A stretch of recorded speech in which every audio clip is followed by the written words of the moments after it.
Hello guys, good evening. I hope आप सब अच्छे होंगे। एक्चुअली मैं आज मुझे वीडियो बनाने का कुछ मन नहीं कर रहा था कोई ख़ास, बट जो लास्ट कॉल मैंने लिए था और उस पे जो केस था, जो लास्ट कॉल का जो सिनेरियो था, तो आई वाज सो मुझे ऐसा फ़ील हो रहा है कि मुझे वीडियो बनाना चाहिए और आप लोग के साथ भी शेयर करना चाहिए, क्योंकि अक्सर ये कंसर्न आते रहते हैं कस्टमर का और सेम कंसर्न आता है। इसमें कोई मतलब कि आइडेंट नहीं है या फिर किसी कस्टमर का अलग अलग ऐसा नहीं रहता है। सेम टाइप का ही कंसर्न आते हैं और इसका सेम ही रिजोल्यूशन और सेम ही आंसर भी होता है हमारा। तो अगर जो आप क्रेडिट कार्ड होल्डर हैं और आपने पहले भी मेरा वीडियो देखा है तो आई होप आप मुझे जानते होंगे। जो नहीं जानते हैं उनके लिए बताना चाहेंगे, मेरा पूरा नाम सौरभ कुमार है और मैं इंडिया के टॉप 3 प्राइवेट बैंक के लिए वर्क करता हूँ और as a credit card specialist मैं सुपर सीनियर डेस्क पे कॉल लेता हूँ। ठीक है, तो अगर जो आपका कॉल अगर जो कनेक्ट करते हैं कस्टमर केयर से क्रेडिट कार्ड में, तो सबसे पहले L1 एजेंट से कनेक्ट होती है, उसके बाद सीनियर से कनेक्ट होती है आपकी कॉल। अगर जो L1 एजेंट रिजॉल्व नहीं कर पाता उसके बाद एस्केलेशन जाती है, तो फिर सीनियर्स पे जाती है। तो ये ब्रीफ था। एक्चुअली में कंसर्न आज था, ये लास्ट मेरा कॉल था, बट टाइम मेरा हो चुका था, मतलब पूरे 8 बजे तक मेरा विंडो रहता है। ठीक है, तो 8 पूरे बज चुके थे और 8 बज चुके थे। एक्चुअली में 8:01 पे कभी कॉल आता नहीं है, रेयर केसेस में ही कॉल आते हैं, बट आज एक्चुअली में पता नहीं, आई डोंट नो वाई कैसे कॉल आ गया। तो कॉल कनेक्ट हो गया था, किसी ने मुझ पर कनेक्ट कर दिया था। ठीक है, तो 8:01 पे डायरेक्ट कॉल कनेक्ट हुआ। आई वाज शॉक कि कैसे हो सकता है, बट ठीक है, अब आ गई कॉल तो हमें तो हैंडल करना ही है, हमें तो रिजोल्यूशन देना ही है। तो कंसर्न जो था ईएमआई को लेकर के था। कस्टमर ने एक्चुअली में रिसेंट में ही ईएमआई कन्वर्ट कराई थी। ठीक है, और ईएमआई 3 ट्रांजैक्शन ईएमआई उन्होंने कन्वर्ट कराई थी और जो उनके ईएमआई कन्वर्ट कराते हैं तो प्रोसेसिंग फ़ी प्लस जीएसटी लगता है 18%, साथ ही साथ उसका इनिशियल इंटरेस्ट प्लस जीएसटी लगता है। तो आज का ये वीडियो जो होने वाला है मैं पूरा एक्सप्लेन करूँगा कि ईएमआई वर्क कैसे करता है और ईएमआई पे चार्जेस वगैरह कैसे लगते हैं। और ईएमआई 2 टाइप के होते हैं, एक बैलेंस ऑन ईएमआई और या फिर एक ट्रांजैक्शन ऑन ईएमआई। तो दोनों में क्या डिफरेंस है ये भी हम बात करेंगे और बीच में कुछ अगर जो माइंड में आ जाए तो क्लियर करने की कोशिश करेंगे। सॉरी। तो कस्टमर का कंसर्न ये था कि मेरा जो ईएमआई कन्वर्ट हुआ था उसमें कितना बार जीएसटी लगेगा, क्योंकि सबसे पहली बात तो प्रोसेसिंग फी प्लस 18% जीएसटी होता है। तो अगर जो 3 ईएमआई है तो 3 बार जीएसटी उसका तीनों का अलग अलग लगा। ठीक है, उसके बाद इनिशियल इंटरेस्ट था और उसका भी जीएसटी होता है, तो 3 बार इनिशियल इंटरेस्ट, तीनों का जीएसटी, तो 6 बार जीएसटी कस्टमर के जो कार्ड पे था वो शो कर रहा था ट्रांजैक्शन में। तो कस्टमर एक्चुअली में थोड़ा सा अनएजुकेटेड थे, तो मैंने काफ़ी अच्छे से बात किया था। लास्ट कॉल था जबकि मेरा तो शिफ्ट ओवर हो चुका था, फिर भी कॉल अब आ गई तो हैंडल तो करना ही है। तो आई वाज लाइक मतलब कि चलो ठीक है।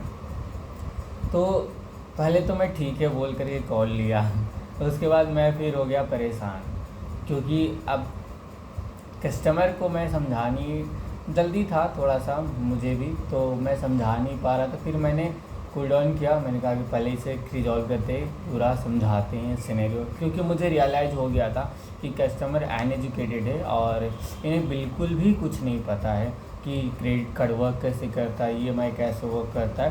तो सवाल जो थे कस्टमर की, एक मैं जवाब दे नहीं रहा था, उसके बीच में ही दूसरे सवाल घुस जा रहे थे, फिर मैं दूसरे के बारे में बोलना शुरू करे तो फिर तीसरे फिर चौथे, तो मतलब सवाल पे सवाल किए जा रहे थे। मुझे बोलने का टाइम भी नहीं मिल रहा था कि मैं एक सवाल जो पूछा गया सबसे पहले उसका ही रिजोल्यूशन दे दूँ, तब कि सारा क्लियर हो जाता कस्टमर का। बट नो इशू, होते हैं कस्टमर काफ़ी होते हैं, मतलब कि वो जानने के लिए उत्सुक होते हैं कि ये क्यों है, वो क्यों है, ऐसे क्यों। फाइनेंस की बात होती है तो सारे पैसे की बात होती है, सारे पैसे उनके कमाए हुए रहते हैं, मेहनत की कमाई रहती है, तो हम भी वैल्यू समझते हैं। तो उस तरह से था, तो मुझे रियलाइज़ हो गया था कस्टमर को कुछ भी नॉलेज नहीं है, ज़ीरो नॉलेज आई। मैंने ट्रीट किया उस तरह से क्योंकि एक होता है एजुकेटेड आते हैं तो उन्हें बस ऊपर ऊपर से बताओ वो समझ जाते हैं कि हाँ ये होता है। एक अनएजुकेटेड होता है तो पहले ही कस्टमर के कोई पहला ही सिनेरियो आ जाता है या कोई वर्ड बोलेगा कस्टमर तो हमें समझ में आ जाता है, एज अ सीनियर लेवल पे कॉल लेते हुए समझ में आ जाती है कि मुझे अब इन्हें किस तरह से ट्रीट करना है, किस तरह से समझाना है और किस तरह के लैंग्वेज भी यूज करना है। क्योंकि कई बार हम काफ़ी ज़्यादा हाई प्रोफेशनल लैंग्वेज यूज कर लेते हैं। जैसे कि अगर जो बात करें उससे पहले मैंने अगर जो मान लीजिए कॉल लिया होगा बरगंडी के लिए या फिर HNI का कॉल लिया हो या फिर मतलब कोई हाई प्रोफेशनल का कॉल लिया तो I was prepared for the high professional call. Instantly अब आ जाएगा कोई अनएजुकेटेड तो फिर मतलब कि वो माइंडसेट एक बनाना पड़ता है एक्चुअली में ओवर द कॉल। तो मैंने उस तरह से माइंडसेट बनाया फिर, क्योंकि मैं उससे पहले एक बहुत ही ज़्यादा एस्केलेटेड कॉल ले रहा था, ठीक है। और वो कॉल तो वो तो काफ़ी ज़्यादा एस्केलेटेड था, उसका मतलब मेल पे मेल चल रहा था। तो I was so professional at that time. So मैंने फिर कूल डाउन किया, मैंने इसे रिजॉल्व करना है कस्टमर को। वो साउथ इंडियन कस्टमर थे, काफ़ी अच्छे प्यारे कस्टमर थे। तो हाँ, तो सिनेरियो था EMI पे कि EMI उन्होंने कन्वर्ट कराए थे और उसकी GST लगा था। सवाल सिर्फ GST पे ही था, उनके चार्जेस जो कटे थे उन्होंने उसके बारे में पूछा ही नहीं। GST लगा है तो क्यों लगा है GST, 6 बार GST लगा है।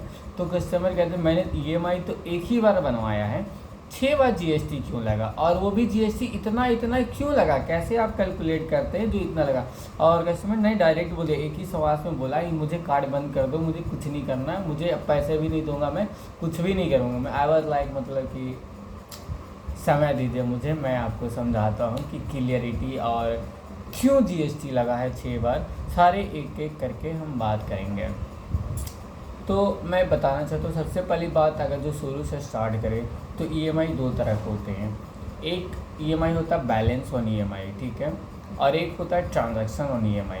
Balance on EMI bank offer करती है तब आप कन्वर्ट करा सकते हैं, और वो हर महीने बैलेंस ऑन EMI ऑफर नहीं आता। जैसे कि एक बार अगर जो बैलेंस ऑन EMI इस मंथ जनवरी के महीने में, एग्जांपल जनवरी के महीने में आपने बैलेंस ऑन EMI करा लिया, ठीक है, तो ज़रूरी नहीं है कि फरवरी में भी आपको बैंक ऑफ़र करे या फिर मार्च में भी ऑफ़र करे। वो बैंक पे टोटली डिपेंड करता है कि आप बैलेंस ऑन EMI कब करा सकते हैं, या फिर आपने बैलेंस ऑन EMI जो कराया था उसका टेन्योर क्या था, आपका 12 महीने या फिर 24 महीने या 48 महीने। तो उस पर भी काफ़ी जो होता है डिपेंड करता है कि बैलेंस ऑन EMI बैंक आपको कब ऑफ़र करेगी।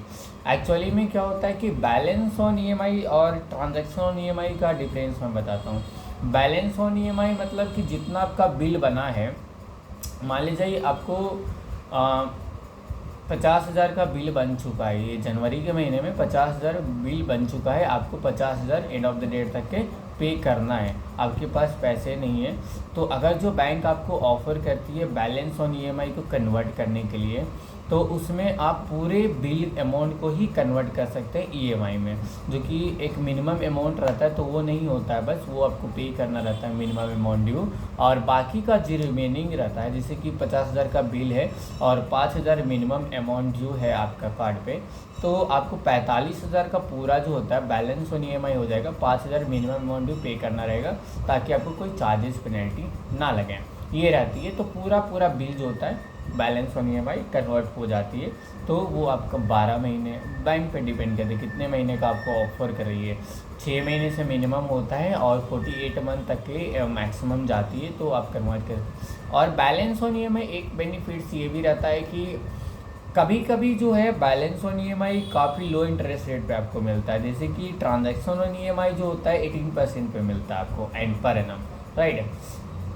और बैलेंस ऑन EMI का क्या रहता है कि कभी 12% पे मिल जाता है आपको पर एनम, कभी 13% पे मिल जाता है, और कभी 18 पे भी मिलता है। और रेयर केसेस में अगर जो काफ़ी ज़्यादा आपके कार्ड पे डेलिक्वेंसी लगता है और काफ़ी ज़्यादा आप EMI कन्वर्ट कराते हैं, तो बैलेंस ऑन EMI फिर 24% पे बैंक आपको देने लगती है, तो काफ़ी हाई इंटरेस्ट वो चला जाता है। बट कस्टमर मजबूर हो जाते हैं कभी कभी जब उनके डे ट्रैप में फंसने का समय आ जाता है, और एक्चुअली में वो डे ट्रैप में फंस जाते हैं, ठीक है, उनको लास्ट ऑप्शन बैंक देती है कि आप 24% पे अगर जो कन्वर्ट कराना चाहते हैं तो मैं 6 महीने का ऑप्शन दे रहा हूँ, आप टेन्योर 6 महीने का सेलेक्ट कीजिएगा और वो बैलेंस ऑन EMI दे देती है। ये डिपेंड करता है बैंक पे को, आपके हाथ में कुछ नहीं होता है, सब बैंक के हाथ में रहता है। तो ये होती है बैलेंस ऑन EMI, पूरे अमाउंट को EMI में कन्वर्ट कर देना। तो एक होता है ट्रांजैक्शन ऑन EMI। ट्रांजैक्शन में क्या होता है, जैसे कि आप 50,000 का बिल बना है, उसमें मान लीजिए 4 ट्रांजैक्शन आपने किया 10,000 का, ठीक है, तो 40,000 हो गए, बाकी 2 ट्रांजैक्शन आपने 5,000 का किया, 50,000 हो गए। तो अगर जो आप ट्रांजैक्शन ऑन EMI करते हैं तो एक एक ट्रांजैक्शन पे आप EMI कन्वर्ट करा सकते हैं। आपको जितना इच्छा होगा, 10,000 का EMI बनवाना है 10,000 बनाइए, 20,000 बनाइएगा, 50,000 का नहीं बनाना है तो, या फिर आप 15,000 25,000 ऐसे करके आप जो होता है EMI कन्वर्ट करा सकते हैं, जो कि ट्रांजैक्शन वाइज कैलकुलेट होता है और ट्रांजैक्शन वाइज ही EMI बनता है, ठीक है। लेकिन ट्रांजैक्शन ऑन EMI में क्या होता है कि उसमें फिक्स रेट होता है कि 18% पर एनम ही लगेगा, उसमें किसी के पास इतना साहस नहीं है कि वो कम कर देगा मोस्ट ऑफ द केसेस में, ठीक है। पहले क्या था कि मेरे बैंक में अगर जो बात करें तो पहले क्या था कि अगर जो अमाउंट 30,000 से ज़्यादा रहता था तो बैंक जो होता है 16% ऑफर कर देती थी कि आप 16% में और ट्रांजैक्शन ऑन EMI करा लीजिए, वो फिक्स रहता था कि 16% हो जाएगा। बट अभी रिसेंट में अपडेट जो आया है कि अभी 1 महीना भी नहीं हुआ अपडेट आया हुए, आई थिंक 2 वीक हुए हैं, ठीक है, रिसेंट में अपडेट आया, अब कितना भी अमाउंट रह जाए, 50,000 का है, 90,000 का ट्रांजैक्शन है, 1 लाख का ट्रांजैक्शन भी अगर जो है आपका कन्वर्ट होगा तो 18% पे ही कन्वर्ट होगा पर एनम पे हिसाब से, और उससे नीचे हो ही नहीं सकता। तो ट्रांजैक्शन ऑन EMI ये होता है कि हर एक ट्रांजैक्शन पे आप कन्वर्ट करा सकते हैं। लेकिन बैलेंस ऑन EMI अगर जो करते हैं तो उसमें एक बार आपको प्रोसेसिंग फी लगता है। एक बार 50,000 है तो 50,000 का पूरा बैलेंस ऑन EMI कर लिए तो प्रोसेसिंग फी 2% प्लस 11% GST या फिर मतलब वही रखता है, ठीक है, तो वो लगेगा आपको बैलेंस ऑन EMI पे। लेकिन अगर जो ट्रांजैक्शन ऑन EMI है, जैसे कि 10,000 का 4 ट्रांजैक्शन है और 5,000 का 2 और ट्रांजैक्शन है, तो आपके हो गए 6 ट्रांजैक्शन टोटल। तो 6 ट्रांजैक्शन अगर तो 50,000 का ही कन्वर्ट होगा EMI में।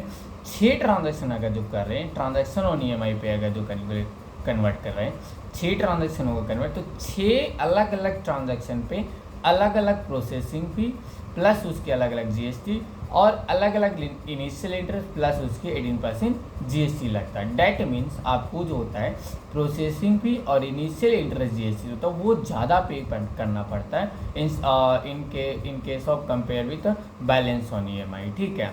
तो जब भी आपको बैंक ऑफर करे, अगर जो जब भी आपको EMI कन्वर्ट करना है तो आप सबसे पहले चेक कीजिएगा कि मुझे ऑफ़र बैलेंस ऑन EMI का है या नहीं है, क्योंकि वो बेनिफिट्स होता है, उसमें पैसे आपको बचते हैं, उसमें प्रोसेसिंग फी का भी बच जाता है और ट्रांजैक्शन ऑन इनिशियल इंटरेस्ट का भी पैसा आपको बच जाता है, साथ ही साथ GST, ठीक है। और यही ट्रांजैक्शन ऑन EMI का करेंगे, अमाउंट सेम ही रहेगा, 50,000 का ही कन्वर्ट होती है, बट ट्रांजैक्शन ऑन EMI में करते हैं तो उसमें प्रोसेसिंग फी GST ज़्यादा लगता है और इनिशियल इंटरेस्ट सारी ट्रांजैक्शन पे कैलकुलेट होती है और इनिशियल इंटरेस्ट प्लस GST आपको लगता है, तो ट्रांजैक्शन में आपको ज़्यादा पैसा लगेगा। तो कस्टमर ने एक्चुअली में कराया था ट्रांजैक्शन ऑन EMI, ठीक है।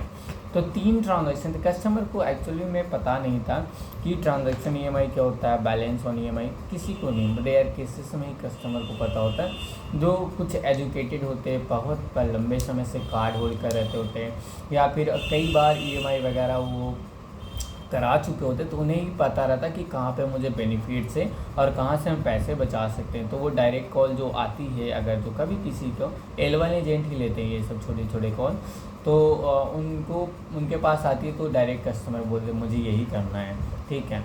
लेकिन जो अनएजुकेटेड रहते हैं उन्हें तो क्या ही पता रहेगा, उन्हें तो जैसा बताया जाता है वैसा ही कन्वर्ट होता है, तो कस्टमर को बताया गया था। लेकिन हाँ, इसमें भी एक कैच रहता है कि जैसे आप कन्वर्ट करते हैं मोबाइल एप्लीकेशन से, कि transaction on EMI mobile application से आप कन्वर्ट करें, तो उसमें क्या है कि आपको ऐसा नहीं शो करेगा कि अलग अलग ट्रांजैक्शन पे अलग अलग प्रोसेसिंग फी। बैंक जो होती है एक ही साइड में एक कॉर्नर में लिख देगी कितना प्रोसेसिंग फी आपको लगेगा, इंडिविजुअल वहाँ पे लिखा रहेगा, ठीक है।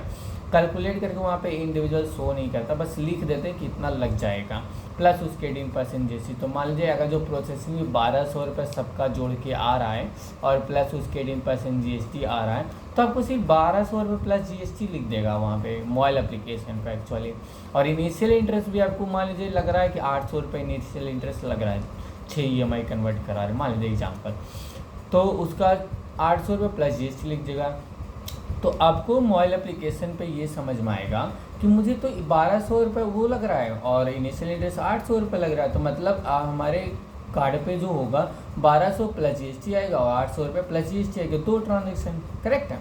एक तो ट्रांजेक्शन प्रोसेसिंग फी का, एक इनिशियल इंटरेस्ट का, 2 ही ट्रांजेक्शन 2 जीएसटी, ठीक है। लेकिन एक्चुअली में क्या है, जैसे ट्रांजैक्शन और ईएमआई आप जब कराते हैं तो कार्ड पे जब आपको अमाउंट डेबिट होता है वहाँ पे शो करते रहता है कि ये जीएसटी है, ये प्रोसेसिंग पे ये है वो है, तो वो सारे ट्रांजैक्शन का अलग अलग शो करता है ताकि आप जो होता है स्टडी कर पाए कि कौन सी ट्रांजैक्शन पे मुझे कितना लगा था और कौन सी ट्रांजैक्शन पे मुझे कितना लगा था, ठीक है। सेम ही अमाउंट रहता है प्रोसेसिंग फी का और इनिशियल इंटरेस्ट का। अगर जो एक ही समय आप कर रहे हैं उसका अमाउंट कितना भी चला, जैसे कि एक ट्रांजैक्शन मैंने बोला था 5000 करेगा, एक ट्रांजैक्शन 10,000 करेगा, तो ऐसा नहीं रहता कि 5000 वाले में प्रोसेसिंग फी कम लगेगा और 10,000 वाले में ज़्यादा लगेगा, नहीं, सेम ही लगता है। प्रोसेसिंग भी 2% प्लस 18% जीएसटी या 250 प्लस 18% जीएसटी जो होता है वो सेम ही लगता है आपको। बस हाँ, कार्ड पे अगर जो फ़ोन मोबाइल एप्लीकेशन से कहते तो एक ही समय वो उतना अमाउंट शो कर देता, बट कार्ड पे डेबिट इंडिविजुअली हर एक ट्रांजैक्शन का,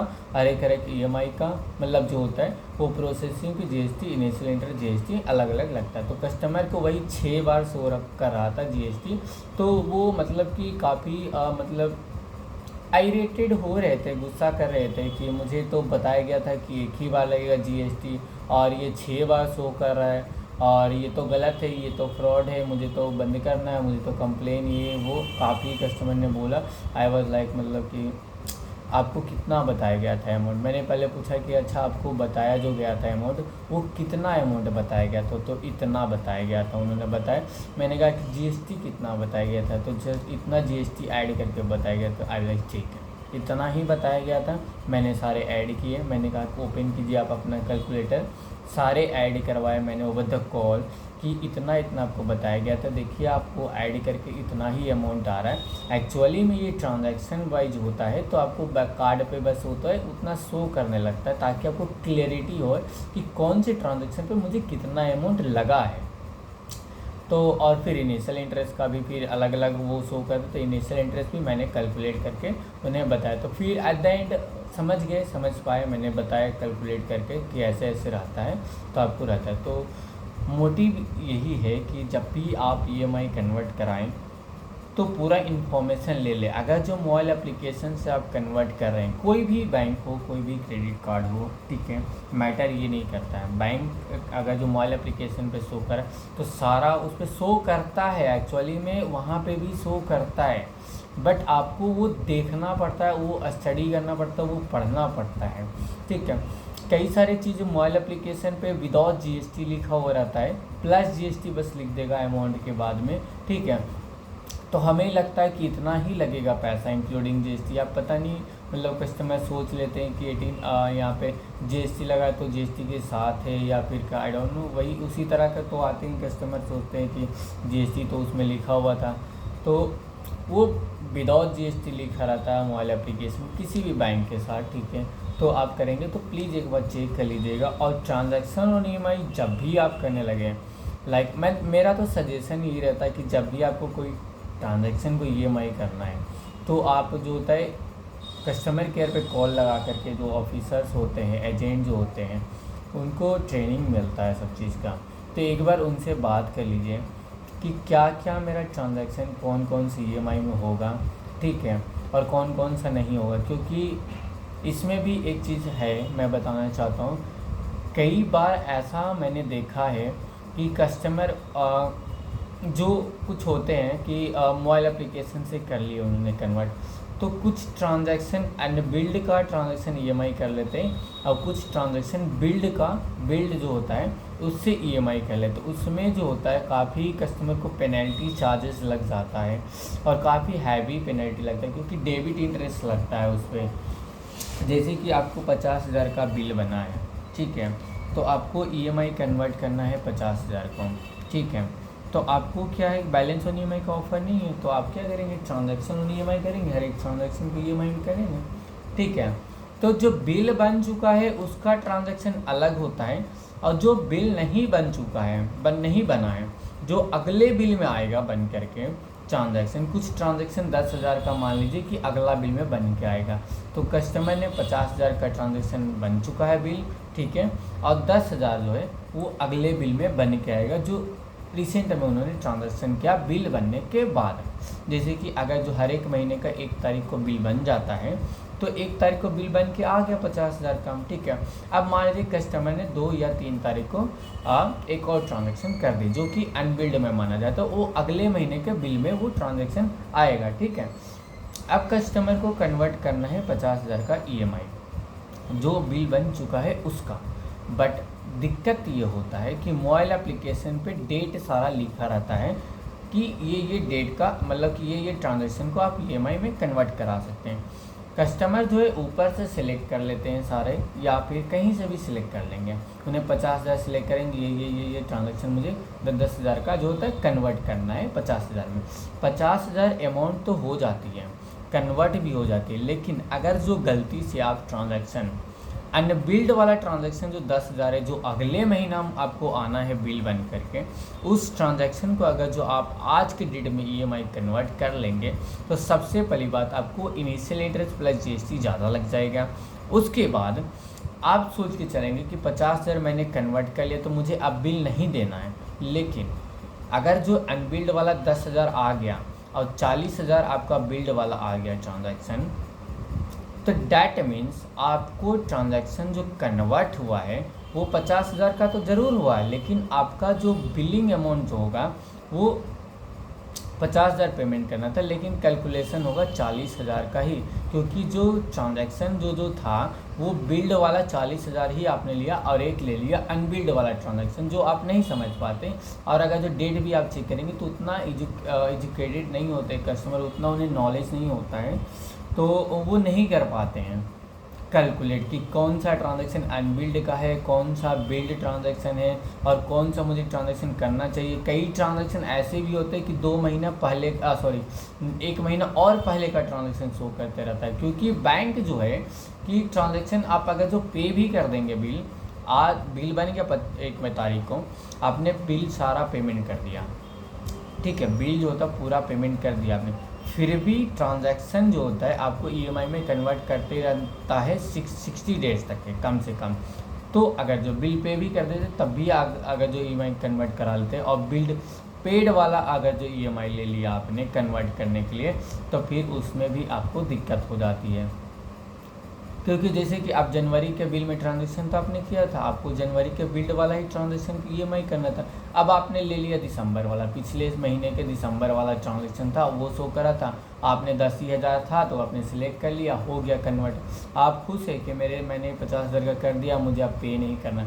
लेकिन अगर जो जिस बिल का ट्रांजैक्शन आपने नहीं लिया है, और या तो दूसरा बिल का ट्रांजैक्शन ले लिया या अनबिल्ड का ट्रांजैक्शन ले लिया और उसको ईएमआई में कन्वर्ट करा लिया, तो बैंक उसको कंसीडर नहीं करती है। बैंक आपको कहती है कि अनबिल्ड वाला जो ट्रांजैक्शन ईएमआई में करा लिया वो फ्यूचर है, वो अगला बिल में आएगा तो उसका अमाउंट माइनस होकर के आएगा, लेकिन जो बिल बन चुका है उसका आपको पैसा देना है। आई होप समझ पा रहे होंगे आपको। जो बिल बन चुका है 50,000 का और जिसमें 6 ट्रांजैक्शन है, उसका आपको पैसा देना है। अगर जो उसमें से 4 ही ट्रांजैक्शन आपने सिलेक्ट करके ईएमआई कराया है, तो बैंक उसको 40,000 ही मानेगी, 50,000 नहीं मानेगी। तो आपको 10,000 और पे करना होगा,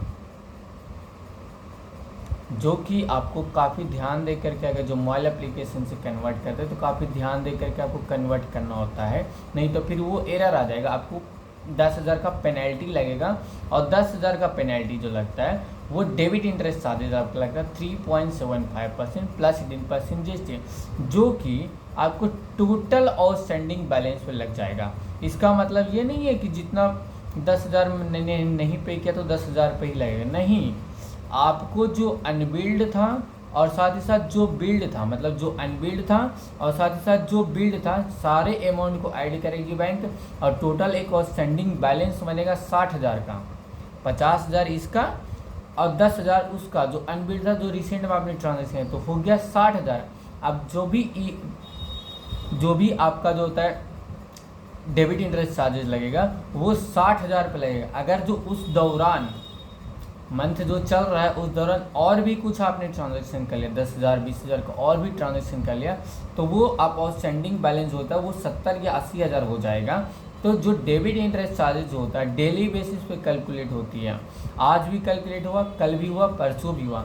अगर जो चौथा दिन आपने कोई ट्रांजैक्शन कर दिया और 10,000 आपने और ट्रांजैक्शन कर लिया या 25,000 का ट्रांजैक्शन कर लिया, तो वो 25,000 आउटस्टैंडिंग बैलेंस में जाके ऐड हो जाएगा और आउटस्टैंडिंग बैलेंस उस समय जितना पैसा रहेगा उस पर फिर चार्जेस लगना शुरू हो जाएगा।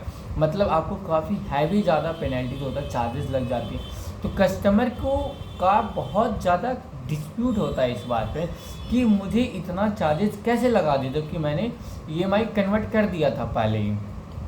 तो हमें उन्हें बहुत ही पेशेंस से और बहुत ही मतलब एक एक ट्रांजैक्शन कैलकुलेट करके बताना होता है कि ये आपने अनबिल्ड का किया था ट्रांजैक्शन को EMI और ये बिल्ड का ट्रांजैक्शन आपने EMI किया था, जो कि आपको नहीं करना था। मोस्ट ऑफ द केसेस मैं यही देखता हूँ कि जो नॉर्मल कस्टमर होते हैं काफ़ी मतलब कि कम जो क्रेडिट कार्ड होल्ड करते हैं या लंबे समय से नहीं होल्ड कर रहे हैं, नया नया क्रेडिट कार्ड होल्ड करते हैं, उन्हें नॉलेज क्लियर नहीं होता EMI के बारे में, क्या करना मुझे क्या नहीं करना। मोबाइल एप्लीकेशन पे शो करा, कॉल क्या ही लगाए एजेंट को या फिर क्या ही बैंक विजिट करे, मोबाइल से ही कर लेते हैं, हो जाएगा ना, ऐसे कस्टमर सोचते हैं। लेकिन अक्सर में जो केसेस आइरेटेड केसेस आते हैं, एस्केलेशन वाला जो केसेस आते हैं, यही सब कस्टमर ही आते हैं जो मोबाइल एप्लीकेशन से खुद से कर लेता है और फिर पेनल्टी आता है तो फिर आकर के बहस करते हैं कि मुझे ये नहीं बताया गया था, वो नहीं बताया गया था, ऐसे मुझे पता नहीं था, मोबाइल एप्लीकेशन पे ये नहीं शो कर रहा था। तो मोबाइल एप्लीकेशन पे सब चीज़ नहीं शो करता है। मोबाइल एप्लीकेशन पे सिर्फ ट्रांजैक्शन शो करेगा, अमाउंट शो करेगा, डेट शीट, आपको सब चीज़ नहीं शो करेगा। आपको उतना मतलब कि नॉलेज होना चाहिए कि वहाँ पे चेक कर पाएँ आप और वही ट्रांजैक्शन सेलेक्ट करें जो आपको करना है। अगर जो नहीं नॉलेज है तो बिल्कुल भी रिस्क नहीं लीजिए, आप डायरेक्ट कॉल कनेक्ट कीजिए, अवेलेबल एजेंट रहेगा वो कॉल लेगा आपका, वो आपको EMI कन्वर्ट करके देगा। एक एक पैसा आपको जो होता है वो बता करके देगा आपको कि इतना इतना पैसा, इतना इतना पर EMI, इतना इनिशियल, सब चीज़ एक एक पैसा आपको बताएगा और आपका पूरा अधिकार रहता है जानना। तो पूरा इन्फॉर्मेशन जानिए, उससे जितना आपको बताया जाता है, एजेंट जितना आपको पैसा बताएगी उससे एक पैसा भी आपको ज़्यादा नहीं लगेगा। और कभी भी ये केसेस नहीं होता। एक चीज़ और रहती है, जैसे मोबाइल एप्लीकेशन से आप कन्वर्ट करते हैं, कोई चार्जेज हो गया, कोई पेनल्टी हो, कोई गलत ट्रांजैक्शन आपने EMI में कन्वर्ट कर लिया, तो बैंक कोई रिस्पॉन्सिबिलिटी नहीं लेती है। आप अगर जो हमारे पास कॉल भी कनेक्ट होती है, सीनियर के भी पास कॉल जाती है, हमारे पास आती है, तो हम कोई रिस्पॉन्सिबिलिटी नहीं लेते हैं, हम सीधे हाथ खड़े कर देते हैं। मैं सीधा कहता हूँ सर बैंक इसमें कोई रिस्पॉन्सिबिलिटी नहीं लेती है, ये आपकी राइट थी, आपने डिसीजन लिया था, आपने खुद EMI बनाया था, आपने मोबाइल एप्लीकेशन से किया है सॉरी, हमारे पास सब शो करता है, किसने कहाँ से क्या किया है ना, सब शो करते रहता है। तो हम यही बोलते हैं सर इसमें हम कुछ भी नहीं कर सकते, जो चार्जेस लगा वो आप पे कीजिए और जय राम कीजिए, क्योंकि हमारे पास राइट्स नहीं होता है, ये आपके डिसीजन है, आपने किया है, आपने इसलिए किया। आप एक बार कनेक्ट कर लेते कॉल, आपको आप ब्रांच चले जाइए, नहीं समझ में आ रहा EMI कन्वर्ट करने का, ब्रांच चले जाइए, डिस्कस कर लीजिए, आपको जो बताया जाएगा, या फिर आप क्वेरी कीजिए। अभी कभी कभी एजेंट भी आपसे ये कहते हैं कि सर ये भी EMI करवा लीजिए, ये भी, वो अपना EMI बनाने के लिए करते हैं, बट आपको जो करवाना है आप क्लियर स्पष्ट बोल देंगे तो उतना ही किया जाएगा, उससे एक ज़्यादा नहीं किया जाएगा, ना एक कम किया जाएगा, ना एक पैसा ज़्यादा लगेगा, ना एक पैसा कम लगेगा, जो आपको बताएगा वही क्रिस्टल क्लियर रहेगा। अगर जो इनकेस फ्यूचर में उसके बावजूद भी आपको कोई चार्जेस लग रहा है या कोई पेनल्टी बैंक के साइड से लग जाती है, तो सारा रिस्पॉन्सिबिलिटी आपको जो होता है एजेंट पे जाती है। बैंक भी नहीं, अपना रिस्पॉन्सिबिलिटी, बैंक पैसे नहीं देती है, एजेंट पैसा भरता है उस चीज़ का।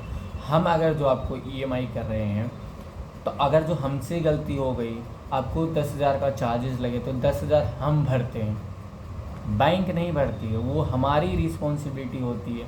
इसलिए हम कोई भी ट्रांजैक्शन की ईएमआई करते हैं, रोज़ करते हैं, इतने सारे करते हैं, तो काफ़ी रिस्पॉन्सिबिलिटी से, काफ़ी कैलकुलेट करके और एक एक पैसा देख करके ही बताते हैं। ऐसे कोई ट्रांजैक्शन ईएमआई नहीं होता है। इवन उसमें टाइम भी लग जाता है हमें।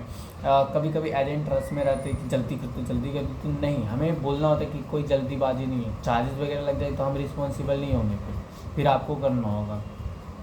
टाइम निकालिए, आराम से कन्वर्ट कराइए, कोई जल्दीबाजी नहीं है। पैसा क्योंकि अगर जो लग जाएगा पेनल्टी वगैरह, तो आप तो ईएमआई तो देंगे ही देंगे, पेनल्टी भी आप देंगे, बैंक नहीं रिस्पॉन्सिबल होगी इसके लिए, और ना ही कोई रिफ़ंड आएगा इसमें। कोई भी चार्जेस पे कोई रिफ़ंड नहीं है, कोई रिवर्सल नहीं है बैंक के साइड से। रिवर्सल सिर्फ आपको एनुअल फ़ी वगैरह थोड़ा बहुत मिल जाता है, बाकी कुछ नहीं। बैंक इतना नहीं देते रहती है, और एक साल भर में एक बार ही देगी। 10 बार एक साल भर में ईएमआई कराएंगे या फिर कोई डेट इंटरेस्ट चार्जेस 10 बार लग जाएगा, तो बैंक थोड़ी आपको 10 बार देती रहेगी। नहीं, बैंक का पॉलिसी होता है, उसका वही काम ही है, पैसे ही अर्न करती है बैंक, आपके चार्जेज ही कर लगा के। बैंक और पैसे कहाँ से अर्न करेगी? इंटरेस्ट चार्जेज, यही तो है तरीका बैंक का अर्न करने का। तो बैंक चाहती है कि आपके चार्जेस लगे। डिसीजन आपको लेना, आप कैसे ईएमआई कन्वर्ट करा रहे हैं। तो कई सारे सिनेरियो हैं, तो प्लीज़ अगर जो ईएमआई में आपको कन्वर्ट कराना है, तो सबसे पहले आप खुद चेक कर लीजिए। नहीं समझ में आ रहा है, नहीं ट्रांजेक्शन समझ में आ रहा है, कौन सा करे कौन सा नहीं करे, कॉल कनेक्ट कीजिए, सीधे करवा लीजिए। उन्हें बस बोलिएगा मुझे ये इस महीने का बिल में ये ट्रांजेक्शन था और ये जो मुझे कन्वर्ट कराना है। बिल्ड और अनबिल्ड आप क्रिस्टल क्लियर समझ लीजिए। जो बिल बन चुका है, जो ट्रांजैक्शन आपका बिलिंग साइकिल है, जो ट्रांजैक्शन आपका बिल बन चुका है वो बिल्ड होता है। जो ट्रांजैक्शन आपका बिल नहीं बना वो अगले बिल में आएगा, वो अनबिल्ड होता है। और आउटस्टैंडिंग बैलेंस में डिफरेंस यही होता है। आउटस्टैंडिंग बैलेंस जो एक टोटल आउटस्टैंडिंग बैलेंस शो करते रहता है, उसमें अनबिल्ड का और बिल्ड का दोनों अमाउंट ऐड करके शो करते हैं। जैसे कि बिल 1 तारीख को बन चुका, आपको 2 तारीख तक के मान लीजिए पैसा देना है, आपने पैसा नहीं दिया, 50,000 का बिल बना, आपने उसका पैसा नहीं दिया, कुछ और ट्रांजेक्शन आपने कर लिया जो कि अगला बिल में आने वाला है, 20,000 का और ट्रांजेक्शन कर लिया, तो आप हो गया टोटल आउटस्टैंडिंग बैलेंस आपका 70,000। तो अब आपको ईएमआई अगर जो करना रहेगा 50,000 का ही ईएमआई करना है, तो आप सबसे पहले ये देखिएगा कि मेरा बिल्ड अमाउंट में कौन कौन से ट्रांजैक्शन आ रहा है। अब बिलिंग साइकिल क्या है, अगर जो पिछले 1 महीना से 1 तारीख को और इस 1 तारीख का बिलिंग साइकिल बनता है आपका, तो बीच में जो ट्रांजैक्शन किया है वही आपको ईएमआई में कन्वर्ट कराना है, जो बिल का अमाउंट में आ रहा है। या फिर आप ऐसे चेक कर लीजिए, आपका जो स्टेटमेंट आएगा, स्टेटमेंट में जो जो ट्रांजैक्शन डेट का शो करेगा, उसी ट्रांजैक्शन डेट को अगर जो आप सिलेक्ट करके ईएमआई में कन्वर्ट करेंगे तो आपका सही होगा। और नहीं तो स्टेटमेंट बिना देखे हुए और उसमें जो डेट लिखा होता है, ट्रांजैक्शन डेट रहता है, वो अगर जो बिना देखे हुए आप कन्वर्ट कर लेंगे तो कभी कभी अनबिल्ड वाला भी कन्वर्ट हो जाती है, क्योंकि मोबाइल एप्लीकेशन में सारे ऊपर से नीचे तक शो करते रहता है, जो कि आपका 60 दिन पहले जिसका आपने पे भी कर दिया है ना, उसका भी आपको शो करते रहेगा कि ईएमआई में कन्वर्ट करने। कई बार ऐसा भी केसेस मैंने देखे हैं, कस्टमर को कन्वर्ट करना था 10,000 का ईएमआई, कस्टमर ने कर रखे हैं 40,000 का ईएमआई कन्वर्ट। क्यों? क्योंकि उन्हें नॉलेज नहीं होता है।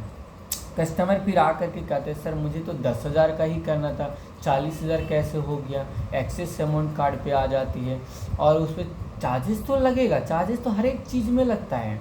कन्वर्ट कराते तो उसमें भी चार्जेस लगेगा, प्रोसेसिंग भी, फोर क्लोजर कराएंगे उसमें भी फोर क्लोजर फी लगता है, कोई रिवर्सल नहीं आता ये सब पे, ठीक है। रेयर केसेस में रिवर्सल आता है, ऐसा नहीं कि मतलब कि कभी आता ही नहीं है, आपको पहले एक बार कभी नहीं मिला तो मिलेगा, साल भर में एक बार मिल सकता है, ठीक है। डिपेंड करता है एलिजिबिलिटी पे, एलिजिबल रहते हैं तो मिलेगा, नहीं एलिजिबल रहे तो नहीं मिलेगा, ठीक है, ये रहता है। तो आपका कुछ बता रहा था मैं, छूट गया।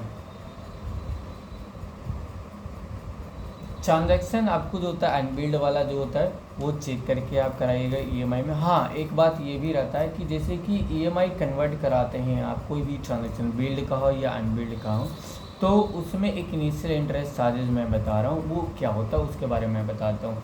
इनिशियल इंटरेस्ट चार्जेज जो होता है, जैसे कि आपने एक ट्रांजैक्शन किया 20 तारीख का, ठीक है, 20 दिसंबर को आपने ट्रांजैक्शन कर लिया, उसका जो होता है बिल बनता है हर एक महीना 1 तारीख को, तो 1 जनवरी का बिल बनना है, उसके बाद ही आपको पे करना है। 20 दिसंबर का ट्रांजैक्शन है, 1 जनवरी को बिल बनेगा, बिलिंग साइकिल जो है आपका 1 जनवरी को बिल बन जाएगा और उसके बाद आपको पे करना है। अब 20 तारीख के ट्रांजैक्शन है और आप ईएमआई 20 तारीख को ही कन्वर्ट करने जाते हैं, तो 20 तारीख से लेकर के 1 तारीख तक के बीच में जो गैप आता है 10 दिन का, 20 तारीख से लेके 1 तारीख के बीच में जो गैप आता है 10 दिन का, उसका बैंक इनिशियल इंटरेस्ट चार्जेज आपसे ले लेती है और प्लस में उसका जीएसटी होता है। एक्चुअली में बैंक को ये लेना नहीं चाहिए था, बट बैंक वो लेती है। ये किसी भी बैंक में जाइएगा, हर एक बैंक में रहता है, ऐसा नहीं है कि सिर्फ मैं जिसमें काम करता हूँ उसमें नहीं है। कोई भी इंडिया के private, SBI, HDFC, axis, ICICI, किसी में बैंक में जाइएगा तो इनिशियल इंटरेस्ट प्लस जीएसटी वो लगता ही लगता है और वो लगेगा ही।